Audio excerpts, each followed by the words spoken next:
Let me tell you something uncomfortable. Some people don't disrespect you openly. They smile, they nod, they're polite. But deep down, they don't take you seriously. And here's the scary part. Most people never realize when it started happening, or why. It's not your looks, it's not your money, it's not your background. It's a few quiet behaviors that slowly kill respect without making any noise. And once respect is gone, getting it back is way harder than building it the first time. Let's talk about them. First, acting like you already know. The moment you stop listening, people stop valuing your opinion. Not because you're dumb, but because curiosity is attractive. Arrogance isn't. When you jump into every conversation with, yeah, I already know, people mentally clock out. They don't argue. They don't correct you. They just stop taking you seriously. Smart people ask questions. Insecure people try to prove they're smart. Second, victim energy. If everything is always someone else's fault, respect fades fast. Not because people don't feel bad for you, but because it feels draining to be around. There's a difference between sharing a struggle and making struggle your identity. When you talk like life just happens to you, people subconsciously stop seeing you as capable. Responsibility is attractive. Helplessness isn't. Third, quiet arrogance. Not the loud kind.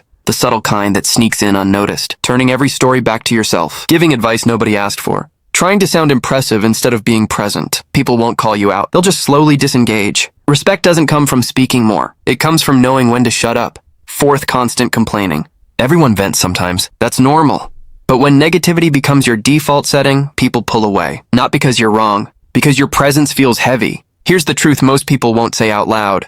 People protect their peace before they protect friendships. Fifth, people-pleasing. This one hurts, but it's real. When you say yes to everything, when you never disagree, when you apologize even when you did nothing wrong, you're silently teaching people that your boundaries don't matter. Kindness earns love. Boundaries earn respect. You don't need to be rude. You just need to be solid. Sixth, no accountability. Blaming your boss, your parents, your situation. After a while, people stop listening. Not because they don't care, but because they see no ownership. People respect those who can say, yeah, that one's on me. Seventh, staying invisible. This one surprises people. Working hard in silence sounds noble. But if you never speak up, never set standards, never show where you stand, people won't magically notice. And here's the second uncomfortable truth. If people don't know what you stand for, they won't stand behind you. Respect isn't about showing off. It's about showing integrity. Clarity earns respect. Silence doesn't always.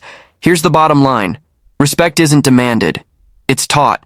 The moment you stop chasing approval and start living by principles, you won't have to convince anyone anymore. They'll feel it. And if this hit a little too close, good. That's where real change starts.